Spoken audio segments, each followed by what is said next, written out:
Hey guys, welcome back to Exotic Cooking. Today we are making barbecue meat called mishkaki. Mishkaki is a popular dish in Tanzania, East Africa.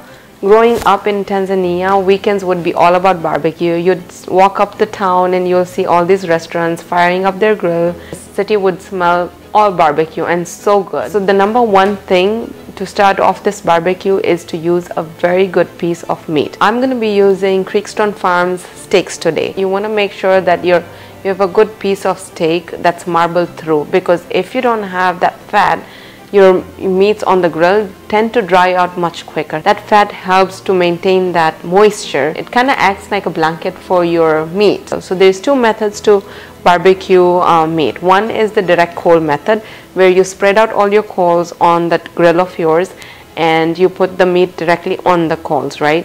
And this would just take probably 2 to 3 minutes to cook the meat. Make sure that your pieces are a little smaller and not too big, where it burns off your meat and your meat is undercooked. So size is important when you're doing like a direct cooking. The other method is indirect barbecue, which means that you place your coals on one side of the grill and your meat on the other side of the grill. This buys you more time and you can have bigger pieces of meat if you want. So that would take like 15-20 minutes to cook, because it's cooking much slower as it's not in the direct heat. Without delaying any further, let's get started.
thank you so much for watching today, and make sure you subscribe before you go, and I really hope you enjoyed this, and there will be more coming.